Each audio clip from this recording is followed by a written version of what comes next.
Alright,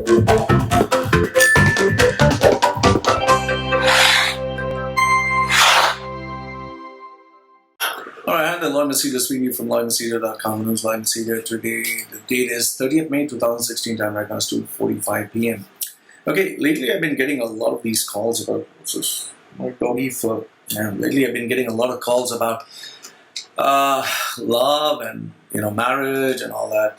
Especially after I put up the video, people have been speaking to me about it. But I want to highlight these two phone calls that I received yesterday and today. It's I don't want to give details, okay? But there was this girl who I knew from my banking days. That's nearly 20 years ago. And those days, she was like at a pretty senior level. Even though she was just a few years elder to me, she was at a very senior level. And she was extremely gifted, very talented. She was the kind of woman everybody knew that she was going to go places. Very, very, very successful, very intelligent, very powerful, very leadership. And her boyfriend at the time was like 2 levels lower than her. And she eventually got married to him. And, after that they left. They went away, never heard of her.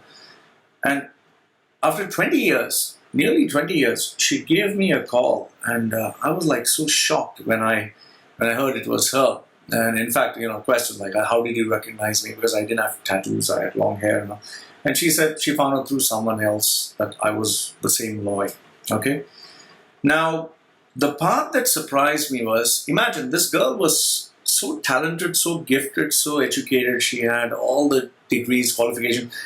She was so promising that everyone knew that one day she would end up being the CEO of the bank. She had so much talent. Okay? So the first thing I did ask her after all this was like, so what are you doing with your career? I mean, you must have achieved your dream. And then she gave me a shock of my life. And when she told me that she was a housewife, and I was like, okay, fine, maybe a housewife. So what about your career? And then she told me that after she got married, she gave up her career and she focused on being a housewife. So obviously the next thing was, okay, fine, so at least you're happy. And then she told me she was not happy at all. So that kind of got me. I was like, what? You became a housewife and now you're not happy? So then, I wrote down those points. I'll just share with you. The thing that really baffled me the most was, where is it? Here. Okay, the thing that baffled me the most was, she had to, I typed out these points. I'm not bluffing from my mind. I typed out the points. In order to support him and keep him happy, because, obviously they moved in a new house, they had a loan and all that. At first they both were working, but after she got pregnant, she had to take care of the baby. So obviously she chose to be at home. And because she had to take care of this baby, she couldn't follow a career. Then she ended up, being the cook, the cleaner, the housemaid, everything. She had to take care of the baby. She had to support his needs. And, her job became to take care of his mind. So she had to ensure that the house was kept proper, take care of his heart, give him love, take care of his belly, prepare good food, take care of that baby below the belly. You know what I mean? And then she had to take care of the children. She had to take care of the housework, everything. So because of all this that she did, she also had to take care of the families. Now she's juggling so many balls. And this ended up with no time for her education. She had to discontinue anything that she wanted to learn because there's no time. She had no time for herself at all. So, even exercise, because of which she put on nearly, I think, 18 kgs. That's a huge amount of fat you're talking about. She had no time for her own development. Her career is now a career dead end, suicide. She told me that she applied for jobs and that is how she bumped into my site.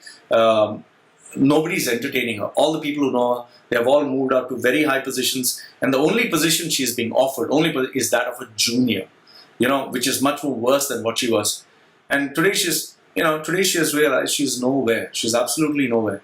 And what's even worse is the fact that now her husband, who was below her, now has moved quite a few notches higher. He has time to take care of himself, goes to the gym or whatever. And he looks attractive, so other women find him attractive. She has suspicion that he's going on with other women. And she also feels devastated that he ignores her. He doesn't spend time with her. He doesn't take her out. Before, he used to take her out all these places. He used to talk romantic. He used to be very lovey-dovey. Now he doesn't have time for her. And he's become more of a like a rude, sarcastic, male. So what does she do? What can she do? That's a big question. What can she do? And I was just sitting and listening, and she was just telling me, So now he's at this level, she's here, so obviously he doesn't find her attractive or whatever. So what do you do? Now take another example, okay? I'm just giving 2 examples. So the other example is this. There was this friend of mine. I knew her for many years in the bank, and she had this guy who was madly in love with her, absolutely in love, and she wanted to get married to him, but she was not sure. But she was in love with him, okay? Why she was not sure is because he used to smoke, he used to drink, he was a playboy, and he had temper issues. These 4, okay? And, I was against it. There were so many people against it. Everyone told her, no, don't. Just don't, okay? But, she kind of believed that love would change him and make him better, and whatever, she got married to him. And, I wasn't in touch with her for quite some time. It's funny how having your website and all that, people get in touch, and I didn't want to put it at that time. But today, her life is absolutely miserable. Absolutely miserable. Apparently, he has married illegally some other woman, okay? And he has children there, and he has children with her also. And he still beats her. He still abuses her. He still treats her like shit. I mean, the way she put it across, her life is living hell. Her life is absolute living hell. And she's going through bouts of depression, suicide. And he doesn't want to let her go because he finds her useful. She calls herself as a housemaid and prostitute 2 in 1, apparently. So what do you do? What do you do? Seriously, what can I advise? What can I advise? See, the problem is when you go through this emotional state that you want to love someone, you make all those choices based on emotions, based on feelings, and then there is a price to pay. There is a price to pay. You can't, there's nothing you can do about it. I mean, you made the choice. You saw these red flags right in front of your face. Like, my friend, again, I don't want to give his name. He married this girl who looked absolutely normal. But before he married her, she had violent bouts of temper. She used to go berserk. She used to throw things here and there. And he just, he chose to ignore all these traits about her and accepted her into his life. And today he has found out she has an extreme case of, personality disorders. Many. ADD, then bipolar disorder, then obsessive compulsive disorder. I don't know, 2, 3 of them. She has this. She literally destroys his peace of mind every single day. Breaks things in the house, claws his face, goes to his workplace, creates a ruckus. She has put the police on him. She has put court cases on him back in India. She wants all his money, everything. He has millions. She wants all his millions. She wants his son. She wants to pay him. So what I'm trying to tell you here is the decisions that you take emotionally will come back to haunt you one single day. Seriously, they will come and haunt you. And girls, remember this. I need you to understand this. Today you're young, you're beautiful. You have a good-looking figure, body, whatever. And the guy loves you for these reasons. However, when you get old, he will not find this attractive anymore. He'll find, and those who are sexual predators, those who drink alcohol, they'll find someone more attractive. And then eventually you'll be sidelined. And it's like you become this used second-hand product. Sorry to say, but when your boobs are saggy, when you're fat, when you're ugly, and they don't want you anymore. They will always go for someone who's more attractive, more sexy, more desirable, because they take care of themselves. You don't do that. So the real sad fact is, this is your curse. This is the price you have to pay because you took a decision emotionally, and there's nothing anyone can do about it. There's nothing anyone can do about it. You waited so long. You waited so long to open your eyes to see the reality because you fooled yourself to believe that this is love. This is not love. This is a mental sickness. This is stupidity. And, any relationship, I believe, should be a two-way street, okay? What you do, he should be allowed to do. What he is allowed to do, you should be allowed to do. That's fair. If you're a housewife, he also should agree to be a house husband. If he goes to the gym, you should also be allowed to go to the gym. If he educates himself, you should also be allowed to educate yourself. If he keeps himself fit, even you should keep yourself fit.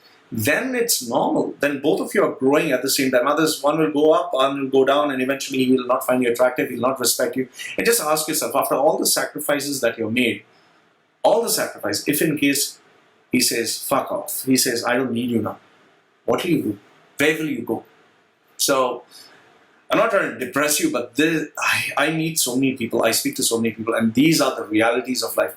So what I'm trying to tell you in all these examples, it's not that all women are bad, don't get me wrong. Women are good, there are a lot of women who are good, a lot of guys who are good. It's not about women or men or whatever. But the point I'm trying to make here is you need to understand that the decisions that are made emotionally, the decisions that you make emotionally, they will mess you up. Seriously, buddy, they will mess you up. Okay, you will regret it. So, and at the same time, if you make calculative decisions, oh, I'm choosing this guy because there are certain benefits here, choosing this one because don't fool yourself. You cannot change people. You cannot predict things. The only person you can change is yourself. And sometimes you might think you're doing it from the most sincere intentions, but they can be misleading because maybe you're focusing on your benefit, or maybe sometimes even worse, your mental issues, okay, which you need to go to a psychiatrist or a psychologist. So that's what I want to tell you, the very fact that sometimes love can really be a liability, and the most healthy thing is for you to love yourself. Others, trust me, you're asking for a lot of trouble. And once time passes by, once these years are gone by, you can never go back in time. And if you complain, if you sob, if you cry, well, it's you for yourself.